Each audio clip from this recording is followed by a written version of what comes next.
ये कहानी है एक ऐसे कातिल की जिसने कभी गरीब को हाथ नहीं लगाया, जिसकी बंदूक, चाकू या जहर सिर्फ अमीरों के लिए था। कुछ लोग उसे राक्षस कहते हैं, कुछ उसे भगवान का भेजा हुआ इंसाफ।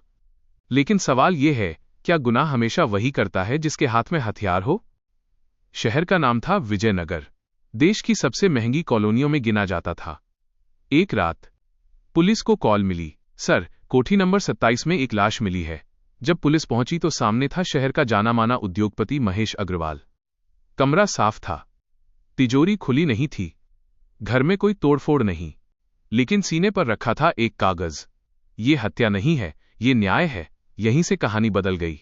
महेश अग्रवाल मीडिया में इज्जतदार आदमी था, दानवीर, समाज सेवी। लेकिन जांच में दूसरा चेहरा सामने आया। उसकी फैक्ट्रियों में मजदूरों की मौत, सैलरी रोकना, इलाज का खर्च न देना, सब दबा दिया गया था। पुलिस समझ गई कातिल ने उसे यूं ही नहीं मारा। 7 दिन बाद दूसरी लाश, इस बार शहर के सबसे महंगे होटल का मालिक विक्रम मेहता। उसके शव के पास लिखा था, तुमने उनका पसीना चूसा, अब खून दो। अब यह साफ था, ये कोई आम सीरियल किलर नहीं था, ये किसी मिशन पर था। टीवी चैनल चिल्ला रहे थे, अमीर सुरक्षित नहीं है। सोशल मीडिया 2 हिस्सों में बंट गया। एक तरफ ये कातिल है, फांसी दो। दूसरी तरफ जो सिस्टम नहीं कर पाया वो ये आदमी कर रहा है। पहली बार लोग कातिल के लिए ताली बजा रहे थे। पुलिस ने पुराने केस खंगाले। हर मरा हुआ आदमी किसी न किसी घोटाले से जुड़ा था। हर केस में पीड़ित गरीब था। हर केस में न्याय दबा दिया गया था। कातिल हर बार एक ही बात लिखता, हिसाब बाकी था। एक केस में पुलिस को मिला एक पुराना फैक्ट्री आईडी कार्ड, नाम राघव कुमार, पद मजदूर, रिकॉर्ड निकाला गया। राघव की बेटी अनुष्का, दिल की बीमारी, इलाज महंगा था। मालिक ने वादा किया लेकिन पैसा कभी नहीं दिया। अनुष्का मर गई और उसी दिन राघव गायब हो गया। राघव कभी अपराधी नहीं था, वो शांत आदमी था।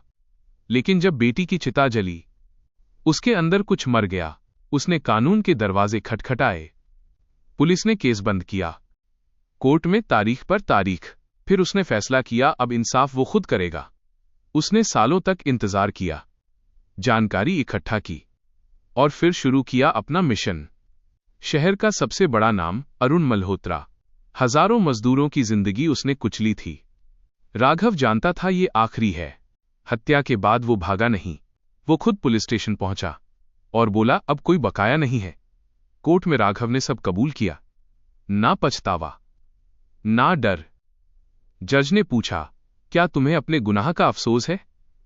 राघव बोला, मुझे सिर्फ इस बात का अफसोस है कि मेरी बेटी के लिए ये इंसाफ इतनी देर से आया। अदालत ने उसे उम्र कैद दी। जेल में राघव बंद था, लेकिन शहर में सवाल खुले थे। क्या गुनाह सिर्फ हत्या है, या वो भी गुनाह है जो सूट बूट में होकर किया जाए? गुनाह फाइल्स आज आपसे पूछता है, अगर कानून अंधा हो जाए तो क्या इंसाफ का रास्ता गुनाह से होकर जाता है? And credit line. कहानी यहीं खत्म होती है, लेकिन सवाल आज भी जिंदा है। Would you like me to generate AI image prompts or a thumbnail idea for this script?